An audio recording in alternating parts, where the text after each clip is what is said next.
정의당 서울시당 뉴스레터 시즌2 이슈로 만나는 정재민의 정치참견. 네, 당원 여러분, 시민 여러분 안녕하세요. 이번 정재민의 정치참견은 정의당 서울시당의 자랑, 일당백, 네, 권수정 서울시의원님을 모시고 이야기를 듣는 시간을 마련했습니다. 네, 진행을 맡은 저는 정의당 서울시당 위원장 정재민입니다. 안녕하세요. 저는 고정 패널로 함께하고 있는 청년정의당 서울시당 남지은 위원장입니다. 네, 앞서서 일당백이라는 별명으로 소개를 해드렸는데요. 진짜 일당백입니다. 서울시의원이 110명이 있는데 그 중에 한 명, 유일한 진보정당 시의원입니다. 권수정 시의원님이 이 시의회 안에서 정말 여러 가지 일을 하고 계십니다. 네. 기득권 양당이 하지 못하는 감히 상상할 수 없는 진보와 평등의 정치를 뽐내고 계신 권수정 의원님 함께 맞이해 보겠습니다. 네, 반갑습니다. 네, 안녕하세요. 자기소개 부탁드립니다. 네, 초대해 주셔서 감사합니다. 아까 방금 말씀하신 것처럼 서울시 의회 110명 중 1명의 의원으로서 진보 정당은 이런 역할을 한다라는 것들을 보여드리고 있습니다. 전반기에는 기획경제위원회에 있었고요. 현재는 보건복지 상임위에서 활동하고 있습니다. 네, 앞으로 많은 시간 동안 더 많은 얘기, 더 깊이 있는 내용으로 소통하겠습니다.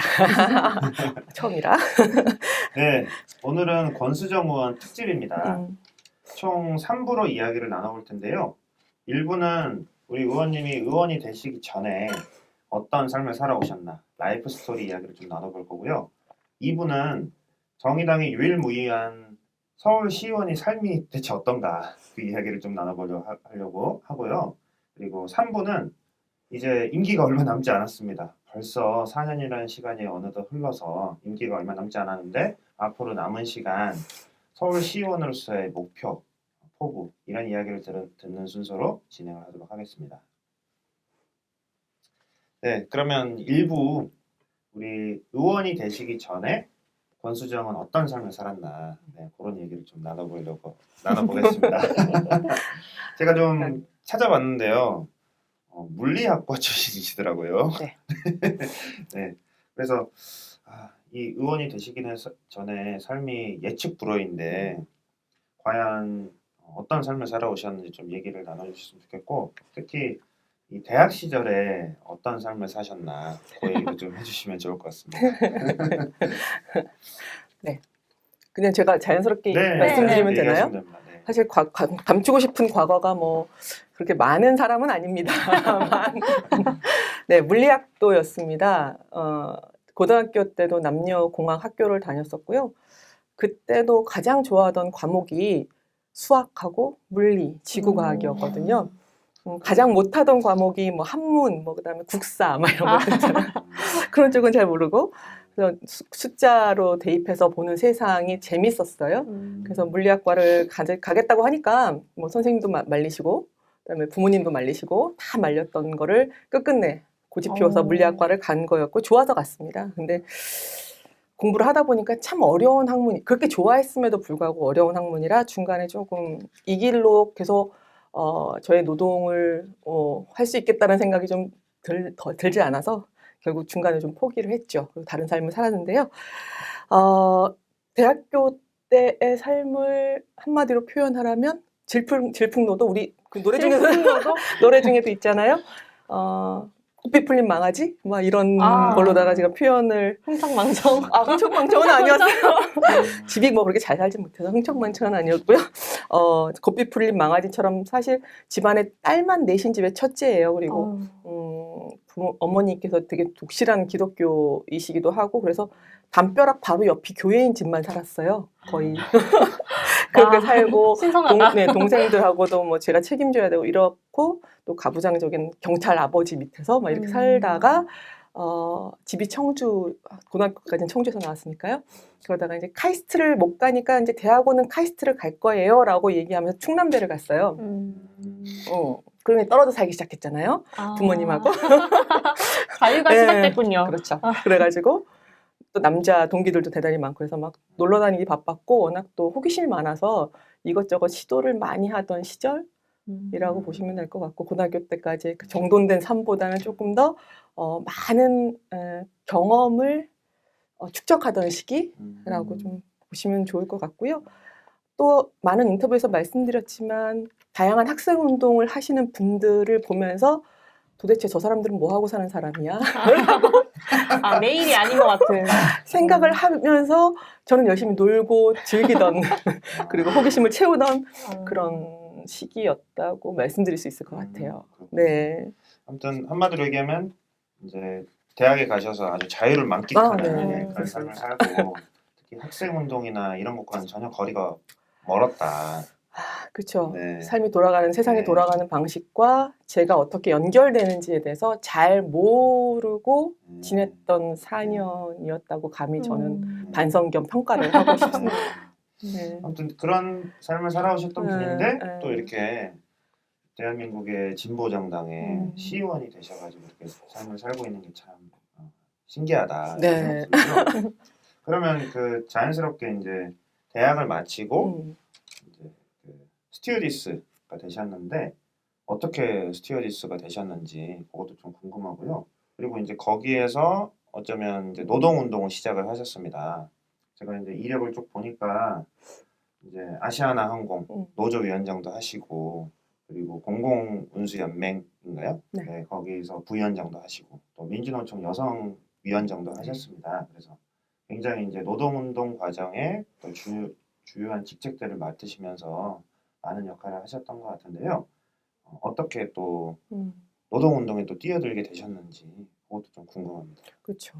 이 많은 정당인들과 이게 노동운동에 계신 분들은 학교 때부터 이렇게 우리 맞아요. 청년정의당 대표를 하고 계신, 그러니까 서울시당 대표를 하고 계신 우리 남진은 위원장님처럼 학교 때부터 이 삶에 대한 세상에 대한 관심과 개입과 이런 것들을 축적해 온 삶이었다면 이런 쪽으로 가는 것이 대단히 자연스러울 수 있을 터인데 저는 그 전까지는 왜 기독교 집안이 가장 주요하게 하는 덕목이 또 감사의 삶이잖아요. 그래서 모든 나에게 주어진 삶에 감사하며 뭐 이렇게 살았던 삶에서 분명히 회사를 들어갈 때도 굉장히 높은 경쟁률을 뚫고 회사를 들어가기도 했고 또한 같이 열심히 노력하고 이렇게 힘들게 나의 노동이 투입되는 과정과 또 이제 뭐 회사가 성장하는 과정들을 봄에도 불구하고 입사하고 5년 지나는 동안 임금이 한 번도 상승을 하지 않는 거예요.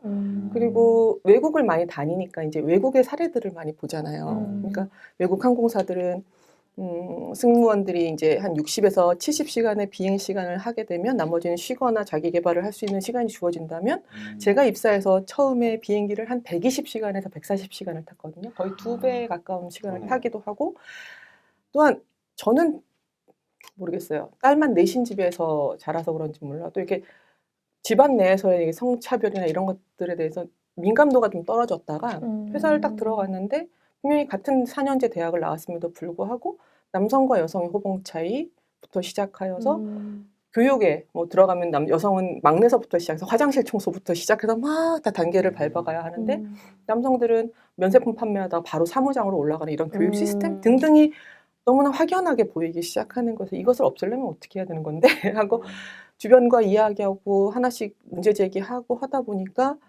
좀 더 각성하게 되고 나의 자유에 대해서 고민하게 되고 내가 일하는 이 노동이라는 것에 대해서 그 가치로움에 대해서 함께 또 토론하게 되고 하면서 세상과 맞닿아 있는 이 삶 모두가 나의 이런 경험과 이런 것들이 다들 녹아져 있는 것이고 그것에 대해서 세상에 알리기 위한 싸움들이 다 축적되어 있는 것이구나를 경험 속에서 사실은 늦가기처럼 알게 됐던 거죠. 그래서 이렇게 옆에 훌륭하시게 학생운동을 하셨던 분들하고는 다르게 저는 실전적으로 경험 속에서 하나하나가 체득되면서 그것에 조금씩 목소리를 얹어오고 자기 주장을 해와던 과정들이 지금의 여기까지 오게 되지 않았나. 그리고 이 과정에서 사실 제가 여성으로서 민주노총 그 여성위원장까지 가는 과정에서 제가 그 아시아나항공 위원장을 하기 전에 이미 공공운수노조의 부위원장도 하고 그다음에 그랬었거든요. 그게 그 과정에 저를 그쪽으로 이끌었던 게 여성할당제였어요. 그러니까 2000년도 초반에 민주노동당이 그 대단히 그 주체적으로 여성할당제나 이런 것들을 말씀하셨었잖아요. 사회적으로 주장하기도 했고 저도 민주노동당 당원이었기도 했지만 그런 것들 안에서 자연스럽게 좀 그런 기회에 또 제가 참여할 수 있게 되면서 또 조금 더 개발된 것도 있고 사회적으로. 그래서 여전히 저는 대단히 중요한 계기를 만들어준 여성할당제나 이런 적극적 조치들은 이 저를 만들었다. 그런 조치들을 만들어준 선배들한테도 운동에도 감사를 드린다라는 말씀을 함께 드릴 수 있을 것 같다는 생각이에요. 그러니까 노동자로서의 삶을 살면서 자연스럽게 직장 내 어떤 성차별이나 그리고 어떤 부당함에 그쵸. 이제 눈을 뜨게 되고 자연스럽게 이제 자신의 권리를 찾기 위한 어떤 길을 가다 보니 노동운동의 길로 들어가게 됐다 이렇게 말씀해 주신 것 같고 말씀하신 여성할당 노조 안에 여성할당을 말하는 거죠? 공공운수연맹 같은 경우도 임원 중에 뭐 30%를 여성으로 채워야 된다. 부위원장도 그렇게 채워야 된다 하니까 이제 현장에 여성이 많은 사업장이 어디일까요? 보다 보니까 이제 아시아나항공이나 뭐 건강보험공단이나 이런 데서 이제 여성 부위원장을 올리게 되는 거고 그 시스템에서 사실 준비되었다기보다는 물적 토대는 가지고 있었을지 모르지만 내용적으로는 가서 더 많이 배우고 성장했다라고 경험치를 네. 계속 새로운 경험들을 그렇죠. 하면서 쌓아냈던 네, 과정이었구나. 네, 그래서 과도하진 않아도 이런 적극적 조치들은 여전히 유효하다라는 저는 경험적인 저의 소신이 있습니다. 노동조합 안에도 이렇게 여성 할당이 있다는 건 또 이번에 새롭게 알게 됐네요. 네, 그리고 어쨌건 그런 시스템이 있었기 때문에 지금의 권수정이 또 오늘까지 오게 됐다. 되게 중요한 말씀을 해주신 것 같습니다. 근데 또 대학교 때는 자유로운 삶을 살다가 취직을 했다 하니까 노동운동에 뛰어들고 그리고 지금 어찌 보면 약간 세 번째 삶을 살고 계신 거잖아요. CEO로서의 삶을. 도전을 하는 게 좀 쉽지 않았을 것 같은데 좀 초심으로 돌아가서 생각을 해보면 왜 서울시의원에 내가 도전하게 됐을까? 어떻게 생각하세요? 그러니까 그 질문에 대한 답은 사실 다시 또 원점으로 돌아가서 그 경로를 확인해 보면서 답을 드릴 수 있을 것 같은데요. 아주 사소한 회사 내에서의 뭐 작은 이슈들을 바꿔내는 싸움은 그 안에 있는 집단적인 뭐 힘의 모임과 운동으로서 가능하더라고요. 예를 들어서 뭐 식권 하나 바꾸는 거, 식사에 뭐 이런 것들 있잖아요. 뭐 그 조직 내에서의 약간의 노동 조건이나 뭐 그런 것들을 향상시키는 문제, 그런 것들은 가능했지만 그보다 조금 더 다른 문제. 예를 들어서 승무원이 우리 사회에서 가장 감정노동이 제일 심한 직종이었거든요. 감정노동이라는 단어가 우리나라에 들어오기 시작한 게 2000년도 들어서인데요. 그때 가장 1등의 감정노동을 하던 곳이 이 승무원 사회였음에도 불구하고 이게 뭐 승객이 화장실에서 이렇게 돌아가신 상태에서 쓰러지시는 걸 뭐 처치하고 나서 그 다음날 비행을 감에도 불구하고 우리가 감정적 뭐 상해를 입었다는 것에 대해서 회사 쪽에 휴가를 하나 요청하는 것조차도 안 되고 그것이 사회적으로도 알려내지지 못하고 하는 과정들이 이게 내 요 일터에만 머무르면 바뀌는 게 없다라는 것들을 이런 하나하나의 싸움 속에 너무나 많이 보아왔고 여성들에 대한 성차별이나 뭐 임금 구조 개선이나 아니면 뭐 채용의 문제 등등 그다음에 일자리들의 단기간 근로나 아니면 뭐 이런 등등등 많잖아요. 관련해서 국회라는 곳 어차피 우리나라가 이제 대의민주주의 체계를 가지고 있고 결국은 입법 체계를 가지고 있는 국회라는 곳에서의 그 역할과 기능 그리고 사회적 영향력이라는 게 너무나 막강하다는 것이 싸움 속에서 보여지는 것들이 있었죠. 그렇기 때문에 민주노동당이 최초의 민주노총에 함께하여서 노동자 정치 세력화의 과정을 밟아왔던 그 과정에도 하면서 느꼈던 것이 결국은 내 조직에만 머무는 것이 아니라 노동운동에만 머무는 게 아니라 삶 전반이 정치이기 때문에 이것을 바꿔나가기 위해서는 결국은 정치에 자연스럽게 관여하고 거기서 역할을 맡을 수가 있다면 너무나 감사하겠다라는 생각이 좀 있었던 거고요. 그 기회가 뭐랄까요? 감사하게도 제가 들어갈 수 있는 기회가 주어졌기 때문에 지금 들어와서 열심히 활동을 하는데 저는 참 일하면서도 힘들긴 하지만 모든 것이 다 감사하다는 생각을 많이 해요. 이런 기회에 제가 음. 이 자리에 여기 있을 수 있다는 건 다 많은 분들이 사실은 이 역할을 하고 싶어 하시잖아요. 네, 그래서 말씀 주셨던 것처럼 뭐 초반의 삶하고 지금하고 연결이 안 되는 것 같지만 또한 삶 속에서 연결 지점을 계속 만들어 왔던 게 아닐까라고 또 돌아보면 그렇게 생각이 들더라고요. 이게 정치인의 삶을 산다는 게 음, 사실 좀 상상하기가 좀 쉽지가 않잖아요. 그런 부분에 있어서 좀 주저함이나 이런 건 없으셨나요? 이제 결심을 하실 때 출마해야겠다. 그 요즘 그게 유행이던데요. 그 자기 성격 테스트, 성향 테스트. 네. MBTI? 네. 거기서 보면 제가 거기다 혈액형도 O형인데 이런 걸 뭐 맹신하는 건 아니지만 맹신하는 건 아닌데요. 뭔가 해보고 싶다라는 그런 호기심과 그리고 결정하면 확 가버리는 약간 그런 게 있어요. 그러다 보니 탐구형 인간 이런. 네. 그러니까 이제 지구과학을 좋아하고 별을 좋아했겠죠. 거기 가고 싶다. 네. 그래서 기회가 주어지면 마다하진 않는 편인 것 같아요. 적극적으로 그것에 도달하고 싶어하고 그 안에서 또 영역을 구축하는 거에 대해서 대단히 뭐 활동적 호기심이 좀 강한 편이고요. 이 정치인의 삶이라는 게 모르겠어요. 조금 불편할 수는 있을 것 같아요. 조금 전에 아까 시청에서도 횡단보도를 건너야 되는데 두 분이 저를 막 인사하면서 너무 막 반갑게 맞이하시는데 저는 사실 기억이 하나도 안 나는 거예요. 누군지. 진짜로. 너무 죄송한데 그래도 너무 반갑게 인사드리고 네, 또 뵙겠습니다 하고 헤어졌지만 그런 식의 이제 상대적인 차이가 생길 수밖에 없는 이 정치인의 삶 그리고 자기의 발언과 행동에 대해서 책임져야 되는 삶이라는 게 조금 불편한 부분도 있지만 그것과 더불어 저에게 또 할 수 있는 영역이 많이 열리는 거에 대해서는 또 감사하기도 하고 재밌기도 하고 그렇습니다. 약간 주저하지 않고 네. 해봐야지 이런 의지가 있으셨던 겁이 좀 거죠. 없는 편이긴 합니다. 네. 그런 마음을 갖고 계셨기 때문에 그 시의원이 되신 것 같고요. 네, 그래서 지금까지 잘 해오신 것 같습니다. 그러면 진짜로 이제, 그렇게 생각하시죠? 그럼요. 약간 영혼이 없어 보였나요? 바로 이어서 그 얘기를 하려고 합니다. 네, 이제 2부로 넘어가 보겠습니다. 2부는 이제 정의당의 유일무이한 서울시의원의 삶에 대한 이야기를 좀 나눠볼 텐데요. 제가 빈말이 아니고 우리 권수정 의원님이 실제 서울시 의회 들어가셔가지고 많은 일들을 하셨습니다. 사실 110명 의원 중에 1명밖에 안 되고 교섭단체도 아니기 때문에 사실 할 수 있는 게 많지가 않아요. 네, 근데 그럼에도 불구하고 정말 많은 노력을 하셨는데 일단 서울형 유급 병가 지원에 관한 조례 개정이죠. 예, 개정을 이끄셨고 지금 보건복지 소속이 되어 있으셔서 그리고 지금 아직 조례 제정이 되진 않았지만 사회적 가족 지원을 위한 조례 또 대표 발의를 하셨고요. 그리고 장애인 등의 편의 증진 보장을 위한 조례안 등을 지금 권수정 의원님이 대표 발의한 조례만 16건입니다.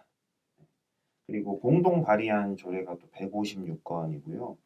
그래서 굉장히 이제 의회 내에서 과연 이 한 명이 얼마나 활동을 할 수 있을까라는 우려를 불식시키는 그런 활동을 정말 열심히 해오셨는데 그것들 중에 내가 돌아봤을 때 이건 내가 해도 정말 잘한 거다, 잘했다 이렇게 생각하시는 의정활동 탑3를 얘기해 보신다면 어떤 게 있을까요?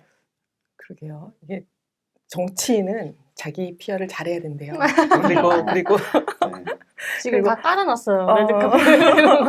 그리고 막 작은 것도 이렇게 크게 얘기를 하는데 제가 당선되고 지방선거가 2018년도에 있었잖아요. 6월 달에. 맞아요. 당선되고서 그때 가장 핫했던 뉴스가 JTBC 손석희의 그쵸, 뉴스룸이었잖아요. 근데 지방선거 당선장 중에 제가 유일하게 불려가서 인터뷰를 했죠. 그때 말씀드린 게 있어요. 진보정당 의원으로 8년 만에 서울시 의원으로 들어갔다. 그래서 이 서울시 의회에서 진짜로 그동안 들리지 않았던 현장에 가감없는 목소리를 전달할 수 있는 역할을 제가 하겠다. 그리고 의회 민주화를 위해서 싸우겠다. 뭐 그건 등등의 약속을 드렸던 것 같은데 그걸 기준점으로 놓고 지금까지 3년 넘게 활동을 해온 것 같아요. 첫 번째 조례가 다들 기억을 하시겠지만 근로라는 단어를 노동으로 서울시와 교육청에 있는 모든 조례들을 바꿔내는 거를 이제 저희 시발점으로 삼았죠. 그것이 통과되고 전국으로 확대돼서 여전히 헌법이나 국회 법상으로는 여전히 근로라고 남아있는 단어들이 지방자치단체에서 많은 곳에서 이제 노동으로 변화되는 과정을 만들어냈던 것, 그 의미 자체가 노동이라는 것이 중심에 설 수 있게 만들어냈다는 것이 저는 가장 자랑하고 싶고 그것을 일부러라도 첫 번째 저의 조례로 삼았던 이유이기도 하고요.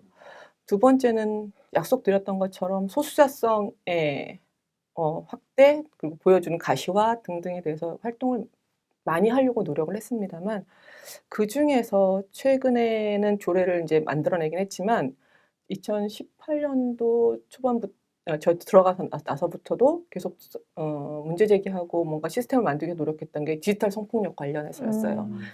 최근 들어서 대단히 심각해져 있었지만 지원 체계나 내용이나 아니면 예산이나 등등이 너무나 소극적이기도 했고 내용에 대해서 너무 몰랐기도 했고 그래서 전국 최초로 디지털 성폭력을 피해를 받은 피해자에게 지지 동반자를 아예 옆에다 붙여줘서 처음부터 끝까지 이 사건을 해결하는 과정을 처음으로 시작을 했고요. 예산도 투입시켰고 결국은 얼마 전에 디지털 성폭력 관련된 조례도 제정하는 것까지 이어지게 했던 것이 저는 대단히 자랑스럽기도 하고 앞으로도 이거는 계속 더 지켜내고 확대시켜서 여성들의 피해가 이렇게 개별화가 되거나 아니면 소규모로다가 그냥 숨겨지거나 하지 않도록 계속해서 발굴해내고 그 피해자가 제대로 설 수 있도록 함께 연대하고 있다는 목소리를 알려내기 위해서 갔으면 좋겠다는 생각이 좀 들고 하고 싶은 게 너무 많은데 세 개로 줄이라니까 좀 그런데요. 그리고 또 하나는 뭘 해야 될까? 뭐 채식조례도 생각이 나기도 하고 이런데 뭐 그리고 이따가 이제 뭐 사회적 가족 관련해서는 말씀을 드릴 거라서 그건 빼고요. 첫 시정 질문이 박원순 시장을 상대로 했던 게 따릉이었어요. 따릉이 예, 핫하죠. 오세훈 시장 들어와서도 핫한데 그 따릉이 등 현장에서 일하시는 노동자분들의 생활임금과 최저임금 관련해서 그리고 그 안에서 일하시는 분들의 노동안전과 관련해서 정말 열악한 환경들을 하나하나의 과정들을 거쳐가면서 기준을 지키게 만들고 그다음에 안전하게 유지할 수 있도록 또 계속 지적하고 시스템을 바꿔냈던 것 조례가 아니라 이런 활동 속에서 사람들과 함께 연계해서 시의회를 바꿔나가는 활동들을 만들어냈다는 게 가장 중요하지 않을까라는 좀 생각이 들어요. 네. 진짜 현장의 목소리를 네. 반영하는 그런 의정 활동을 하신 것 같은데. 네, 이게 시의원 한 명이 비례로 들어간 거잖아요. 네. 그러다 보니까 이제 구의회나 아니면 또 자기 지역구를 가진 의원하고는 다르게 여기는 저희는 이제 부문 싸움이 될 수밖에 없잖아요. 삶에 대해서. 그렇기 때문에 그 부문에 계신 분들의 삶을 어떻게 의회로 가서 끌고 올 수 있느냐의 그런 구조와 그리고 역동성을 가지는 게 가장 중요하지 않았나라는 생각을 저는 합니다. 스스로도 이제 그렇게 그런 사명이 나에게 있다라고 생각을 네. 하셨기 때문에 더 그렇게 잘 그쵸. 하신 것 같아요. 제가 여기 오늘은 지금 정의당 이거니까 여기다가 네. V자를 안 들고 왔는데요. 네. 제가 의회에서 꼭 여기다가 이제 V 마크, 우리 정의당 마크를 달고 다니거나 아니면 커다랗게 제가 손뜨개 뜬 마크 이게 있어요. 정의당 따미를 달고 다니고 이러거든요. 그러면 다른 당 의원들께서 아이 뭐 정의당 이렇게 마크를 달고 다니는 거.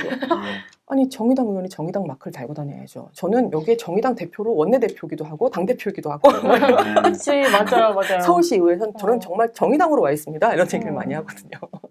네, 저는 그런 사명감을 가지고 그럼 자랑을 해야죠. 나 정의당의 의원이다. 그렇죠. 맞습니다. 그게 그러니까 다른 나머지 109명의 의원들과 확실하게 차이가 나는 부분인 것 같아요. 그분들은 아마 의원 개인으로서 자기가 의원이다 이렇게 생각하는 게 아마 크실 것 같은데 정의당 의원들은 내가 정의당을 대표해서 의정 활동을 하고 있다라는 생각이 저는 확실히 차이가 있고 그래서 활동의 내용이나 이런 것도 다른 의원들과 완전히 다른 활동이 될 수밖에 없다라고 생각을 합니다. 굉장히 꼽아주신 3개 제가 지금 들어봐도 자랑스럽네요. 많이 도와주셔서 그래요. 네. 네, 그럼에도 불구하고 또 서울시의원으로서의 삶이 마냥 유쾌하고 행복하지만은 않을 텐데, 나 그래도 이럴 때 좀 힘들고 위로받고 싶다 하는 그런 경험들이나 순간들이 있나요? 많이 울었어요, 사실. 눈물이 많으신 편? 저 눈물도 많아요. 정말 잘 울어요. 근데 뭐죠? 우리가 저 이제 뭐죠? 현장에 있을 때 이제 사측이라고 부르던 이게 눈물을 보이지 말아야 될 사람들한테 꼭 참죠. 근데 우리 편하고 같이 있을 땐 잘 울어요. 정말 잘 우는데 의회에 혼자 있거나 아니면 지금 우리 시당에서 한 명 와 계시잖아요. 정책국장님 와 계시는데 둘이서 손잡고 많이 울었어요. 왜냐면 너무 외롭거든요. 국회 같은 시스템은 뭐 같은 한 의원실에 막 9명의 보좌관도 있고 뭐 이러시지만 시의회는 보좌진이 한 분도 안 계시잖아요. 혼자 의원 1인에서 일을 하는 거고 그나마 저는 시당에서 한 분 와 계시니까. 근데 서울시의 의원의 역할이라는 게 특히 진보정당의 역할, 정의당 한 명의 의원의 역할이 제가 머무는 상임위 역할만을 요구받지 않고 전체 서울시의 행정 전체를 요구받다 보니 다가오는 너무나 많은 삶들이 있는 거죠. 현장이 있는 거죠. 그 현장에 다 제가 역할을 다 못하는 것 때문에 너무 답답한 거로 너무 아쉽고 죄송하고 이런 마음 때문에 지금도 근데 그 현장들도 보면 서울 시내가 싸움판이 제일 많잖아요. 국회 앞부터 시작해서 그쵸. 모든 사람들이 결국은 서울로 몰리는데 이곳에서 저곳에서 와주세요. 진보정당이 이런 역할을 해야 되지 않습니까? 라는 요구들에 대해서 다 부응하지 못하는 이 갑갑함 그리고 한계 이런 게 가장 힘들고 가슴 아프고 눈물 나게 하는 거였고요. 그러다가 이제 상임위원회가 10개가 있잖아요. 근데 의원이 한 사람당 한 상임위만 들어가니까 제가 소속되어 있는 상임위에는 그나마 좀 적극적인 관여가 가능하지만 다른 상임위에는 그게 안 되니까. 그리고 개선해야 될 게 너무 많은데. 많죠. 그리고 그 교섭단체라는 10명이 넘어야지만 구성할 수 있는 교섭단체의 권한과 그렇지 않은 권한의 차이가 너무 크다 보니 어제도 오세훈 시장이 2022년도 예산안을 설명하는데 민주당하고만 예산을 설명하고 간담회를 하는 거예요. 왜냐하면 민주당만 교섭단체니까. 그래서 의회 내에서 지금 교섭단체는 민주당밖에 없거든요. 10명이 되지 않는 다 타당은 그러기 때문에 그러면 그런 모든 정보부터 시작해서 대응을 마련하는 이런 모든 과정 예산에 뭐 등등해서 계속 소외들이 일어나는 거고 그러면 정부의 불합치, 불균형 그 속에서 발생하는 또 나와 함께하는 이 모든 사람들에 대한 삶에 대한 나의 책임에 대한 또 불평등, 불균형이 또 발생하는 거니 이런 많은 책임감을 혼자 짊어지고 있다라는 이 것 때문에 외롭기도 하고 또한 오기도 많이 또 생겨요. 그것과 더불어. 그러면서 이제 그걸 왔다 갔다 하면서 울다가 웃으면 어떻게 된다고 하는데 분노도 했다가 그러면서 그냥 또 울다가 이래선 안 되지. 그래 씨. 뭐 이러면서 다시 또 일어서고 했던 것 같아요. 네. 보통 근데 그런 게 생기면 그런 감정이 생기면 어떻게 푸세요? 전화해서 술 마시자 이렇게. 불러 아니죠? 불러. 주류로 보시는 거면 술을 잘은 못하기도 하고 먹으면 뭐 왕창 먹겠지만 먹고 나면 너무 힘드니까 몸이 술보다는 그냥 혼자서 많이 좀 생각을 많이 하는 편이고 아니면 그냥 훌쩍 옛날 같으면 그냥 혼자서 한 2, 3일 정도씩 떠나거나 이랬을 텐데 제가 의원 활동하면서 휴가를 거의 못 썼거든요. 그러다가 작년에 한 번, 올해 한 번 제주도로 한 3일 정도 혼자서 훌쩍 훌쩍 가서 산타기 하고 뭐 이런 거만 좀 하고 왔어요. 근데 그냥 혼자서 밤에 저에게 대화를 거는 작업이 제일 결국은 해답을 얻어가는 과정이었던 것 같고 네. 모르겠어요. 이제 이걸 끝내고 나서는 또 어떤 방법을 또 찾아봐야 될지는 모르겠는데 보통 좀 혼자 많이 생각도 정리하고 이렇게 해소를 하시는 편이군요. 네. 그렇네요. 이렇게 이야기를 들어보니까 제가 다 마음이 아프네요. 그러니까. 네, 정말 외로우실 것 같아요. 그 안에서 혼자서 감당해야 될 이 몫이 너무 많다 이런 생각도 드실 것 같고, 그런데 딱히 이거를 헤쳐나갈 수 있는 현실의 힘은 없고, 이걸 대체 어떻게 해야 되나 이 고민이 드실 수밖에 없을 것 같아요. 네. 너무 이렇게 분위기가 좀 침울해지고 있는 것 그런가요? 같아요. 전환이 네. 필요한 것 같은데. 근데 이게 우리 권수정 서울시의원의 삶입니다. 진보정당 유일한 일당백의 역할을 하고 있는 시의원의 삶이 자랑스러운 부분도 있지만 혼자서 고군분투해야 되는 많은 부분이 또 있다라는 걸 우리가 이렇게 알면 좋을 것 같고요. 그러면 이제 세 번째 이야기로 좀 넘어가 보겠습니다.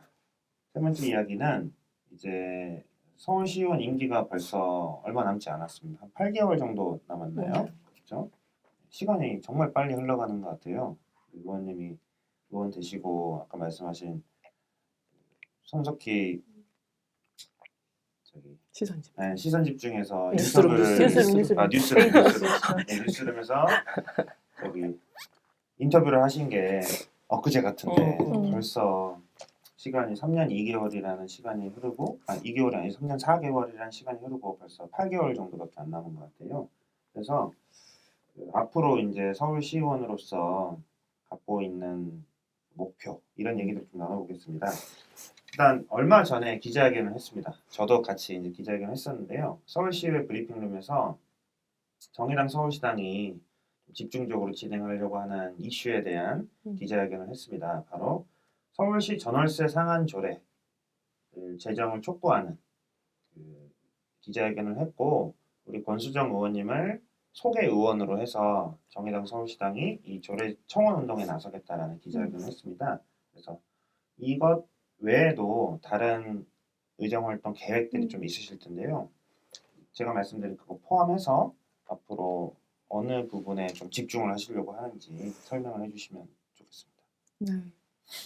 위원장님께서도 말씀하셨지만 지금 서울 시민의 삶에 있어서 이 주거권의 안정이라는 것이 가지는 중요도는 아마 제 1순위일 것 같아요. 그래서 시당과 함께 거의 60% 육박하는 무주택 우리 서울 시민들의 삶을 조금이라도 안정화시키기 위해서 이 상승폭을 조절하는 문제, 이걸 조례화하는 것은 뭐 내년까지 쭉 이어서 저희가 힘을 좀 부어야 될 것 같고, 제가 아까 조례에 대표 발의를 해서 통과시킨 것도 있고, 그 다음에 뭐 아직 기류 중인 것도 있지만 그 중에서 되게 중요한 것이 서울형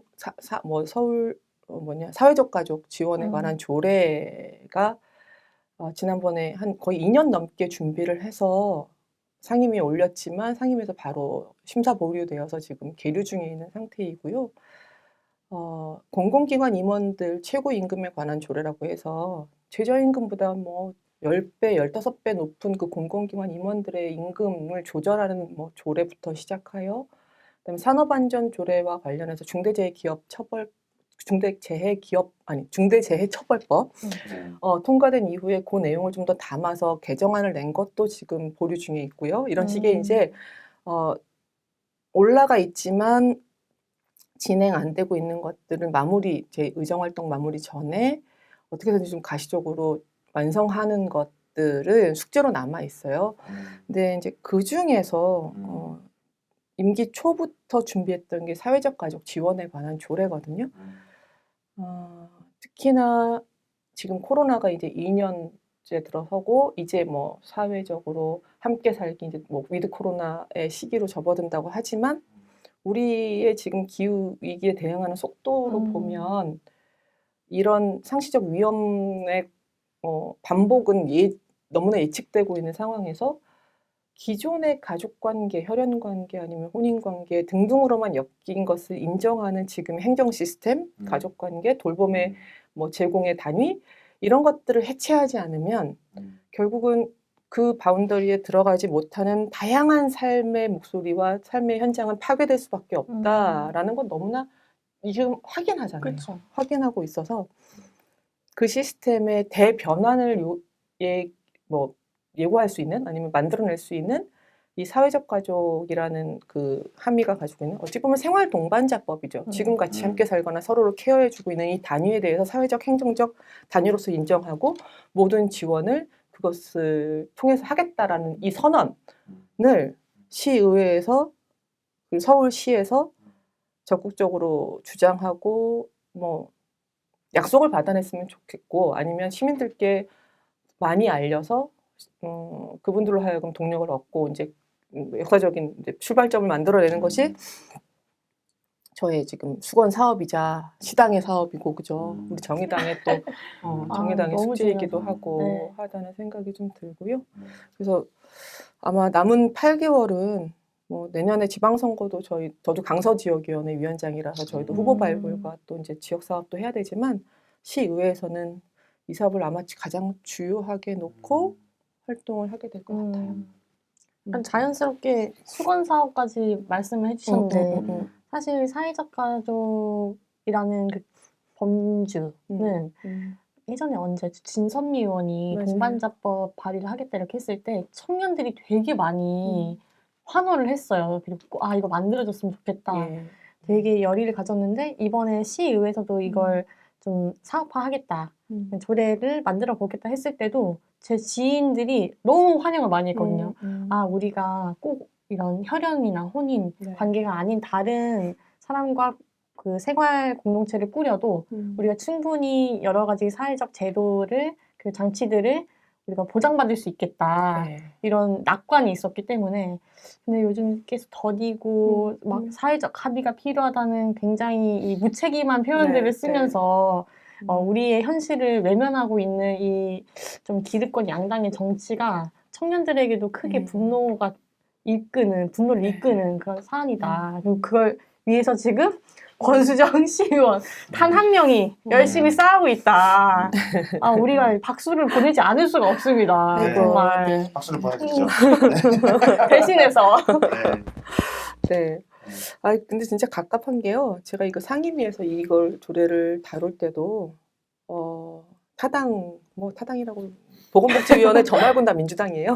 그렇구나. 타당이라고 얘기해도 뭐 그 당 분들이 공무원분들하고 이 조례와 관련해서 뭐 이렇게 주고받으면서 약간의 얼굴에 비치는 그 비웃음과 이게 지금의 시대에서 과연 가능하겠어? 말도 안 되는 얘기하고 있어라는 그 느낌과 그런 것들은 아마 여러분들께서 시의회 홈페이지에 회의록을 보시면 바로 확인하실 수 있을 정도로 의회라는 곳이 우리 현실을 제대로 반영한 구성이 되어 있지도 않을 뿐만 아니라 내용적으로도 변화에 대해서 가장 민감도가 떨어지는 약간의 기득권층 그리고 가진 자들의 의회이다 보니 이런 어찌 보면 정말로 삶에 있어서는 이런 논의와 요구는 무르익어있는 상태인데 실질적으로 그것을 반영하고 만들어야 되는 이 사람들의 삶하고 이것이 결국은 맞닿지 못하는 이 괴리가 지금 결국은 더 고통받고 있는 사람들에게 더 긴 고통의 시간을 주게 되는 것이라고 생각을 해서 참 이 정치 지형을 바꿔나가는 싸움도 정말 중요하다라는 것을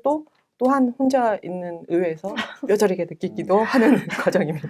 네. 그러니까 사실 그 조례가 예를 들면 제정된다고 해서 그 사람들의 권리가 침해되거나 그런 게 아니잖아요. 전혀요. 오히려 반대로 똑같은 시민으로서의 삶을 시민으로 존재하지만 시민으로서의 권리나 삶이나 이런 걸 전혀 보장받지 못하고 있는 사람들한테 시민권을 부여해줘야 된다라는 조례를 지금 만들려고 하는 건데 그거를 이제 극구 이제 반대를 하고 이제 무슨 사회적 합의가 더 필요하다 이런 말을 하는 게 결국에는 이제 어떤 것도 변화시키지 않겠다는 지금의 이 기득권, 지금의 이 시스템을 그냥 그대로 유지시키겠다라는 말의 다름이 아닌 것 같아요. 아무튼 정의당이 지금 뭐 국회에서는 처벌금지법을 가지고 싸우고 있고 서울시 의회에서는 지금 권수정 의원님이 지금 대표 발의를 하신 사회적 가족 지원 조례, 그러니까 동반자 지원 조례라고 볼 수 있을 텐데요. 그 조례를 지금 마지막에 이제 임기 끝나기 전까지 최선을 다해서 지금 싸움을 하시겠다 말씀해 주셨고 서울시당도 이 이슈를 의원님과 함께 꼭 제정될 수 있도록 시민 여러분들의 힘까지 함께 모아서 좀 적극적으로 대응해 나가겠다는 말씀을 드립니다. 네, 그러면 이제 자연스럽게 뭐 꼭 필요한 조례, 정책 이런 얘기들을 하게 된 것 같고요. 어느덧 이제 시간이 흘러서 네, 마무리를 좀 해야 될 것 같은데 임기가 이제 얼마 남지 않았습니다. 그래서 마지막으로 꼭 하고 싶은 거, 뭐 의원 활동, 개인적 목표 이런 거 다 포함해가지고 한번 얘기를 해주시면 좋을 것 같아요. 뭐 정치인이 네. 개인적 욕심보다 시대가 원하고 역사가 너무 모험자다. 너무 역할을 주신다면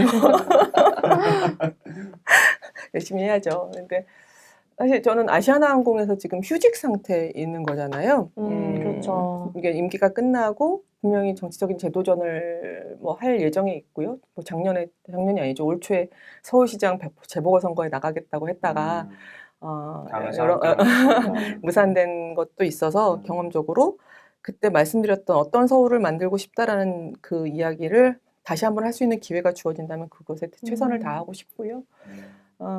또한 그 도전 이후에도 뭐 제 현장에 대해서 뭐 들어가서의 저의 역할과 그다음에 정치인으로서의 이 다음의 이후의 역할에 대해서 진지한 고민을 하고 있는 상황이기도 하고 아마도 많은 아까 제가 감사함이라고 표현했던 것처럼 여기서 제가 이 의정 활동을 하면서 서울시 의원으로서 할 수 있던 역할들을 그리고 축적된 역량들을 더욱더 많은 곳에서 활동할 수 있게끔 결정하는 방향으로 저도 고민이 좀 깊어지고 있다라는 돌려 말씀을 좀 되게 돌려 잘 말씀하셨어. 그렇게 말씀을 좀 드리고요. 숙제들이 많이 남아 있잖아요. 아까도 뭐 아직 다 완성되지 못했던 것들을 마지막 임기 뭐 6월 30일까지 최선을 다해 보는 것 또한 이건 약속을 드려야 될 거라고 말씀을 드리고 개인적 목표 사실 제가 아까 혼자서 너무 힘들 때 어떻게 하세요라고 물어봤을 때 제가 사실 반려동물하고 같이 살거든요. 요다네요. 요다. 근데 그 요다한테 너무 미안해가지고 저는 사실 지금 제가 같이 살고 있지 않아요. 저희 어머니가 집에 매일 있으시니까 어머니랑 지금 요다가 이제 가서 같이 살고 있어서 혼자 있거든요. 그래서 너무 혼자 있는 시간이 많아서 그래서 그렇죠. 이제 어머니 네, 밤 12시에 들어가서 산책을 시키고 막 이러니까 그거는- 요다도 약간 잠결에 산책을 했겠는데. 요다한테도 좀 아닌 것 같고 그랬는데 개인적인 목표라기보다는 좀 개인적인 소원은 그렇게 좀 함께 사는 동반자에게 조금 더 할애할 시간을 만들 수 있는 저의 좀 여유를 만들어 보는 것이 조금 있었으면 좋겠다라는 좀 소박하지만 큰 꿈 진짜 큰 꿈인데요. 그것도 있어요. 네, 이건 좀 뭐 거대한 목표나 이런 것하고는 다르지만 제 삶에 있어서 많이 놓치고 지내온 몇 년이었던 거라서 가능하겠죠. 반드시 가능할 수 있도록 저희가 네. 열심히 협조해야겠네요. 그런 시간을 가지실 수 있는 그 미래가 왔으면 좋겠습니다. 네, 이제 마무리를 해야 될 시간인 것 같습니다. 방송을 보고 계신 서울시민 여러분 그리고 당원 여러분, 네, 권수정 서울시의원에 대해서 좀 자세하게 알게 된 시간이었을까요? 네. 네. 사실 뭐 하려고 하면 몇 시간도 할 수 있는. 맞습니다. 네. 너무 시간이 짧은 게 좀 아쉽네요. 네. 근데 이제 다른 이야기들이 궁금하시면 또 우리 당원들이 페이스북이나 뭐 다양한 인터뷰들을 통해서 간접적으로 만나실 수 있습니다. 많은 외로우시다고 하니까 네. 관심을 많이 주셔야 돼요. 네. 전화 주세요. 전화를? 네, 이번에도 특집으로 이렇게 준비를 한 거긴 한데 원래는 이제 당원들 입장에서는 뭐 인터뷰나 이런 걸 통해서 의원님 이야기를 들으셨을 것 같은데 유튜브를 통해서 좀 딱 권수정만을 알 수 있는 그런 집중도 있는 컨텐츠로 많이 당원들께서 즐거워하시고 또 다른 호기심도 생기셨을 것 같습니다. 네, 많이 시청해 주시고요. 댓글도 좀 많이 달아주시고, 네, 또 권수정 의원님한테 추가로 궁금하신거나 이런 거는 또 개별 SNS나 이런 데서 댓글이나 이런 걸로 좀 질문해 주시면 아마 의원님이 답변해 주실 겁니다.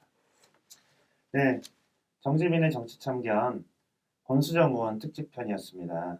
네, 지금까지 진행을 맡았던 저는 정재민 서울시당 위원장 정재민이었습니다. 마무리하기 전에 우리 의원님 마지막 인사 네, 말씀 듣고 마무리를 하는 게 좋을 것 같습니다. 네, 마지막으로 우리 시청자분들 그리고 당원님들한테 인사 말씀 해주십시오. 사실은 대단히 내성적인 사람입니다. 네. 아니 이게 뭐 언제든지 의원회관 822호실은 열려 있고요. 제 페이스북이나 SNS를 통해서 저희 연락처와 또 이메일 주소 같은 것들이 다 열려 있으니까요. 저는 만나 뵙고 싶습니다. 언제든지 환영하니까요. 오늘 사실 짧은 시간 동안 많은 이야기를 드리고 싶었습니다만 내용이 다 담기지 못했잖아요. 알고 싶으신 분 그리고 저에게 해주실 말씀이 있으신 분들은 언제든지 방문해 주시고 전화 주세요. 저도 환영하겠습니다. 고맙습니다. 네, 오늘 이후로 연락을 많이 받을 것 같은 그런 느낌이 제발 드는데. 그런 일이 꼭 생겼으면 좋겠습니다. 네, 이제 진짜 마무리를 해야 될 것 같습니다. 정재민의 정치참견 권수정 의원 특집편 네, 잘 보셨습니까? 지금까지 진행을 맡은 저는 정의당 서울시당 위원장 정재민이었습니다. 네, 저는 청년정의당 서울시당 위원장 남지은이었습니다. 네, 11월에도 또 재미있는 특집 기획을 통해서 당원 여러분들을 다시 한번 찾아뵙도록 하겠습니다. 정의당 서울시당 유튜브 구독과 좋아요 꼭 구독과 부탁드립니다. 네, 그럼 모두 안녕히 계세요. 안녕.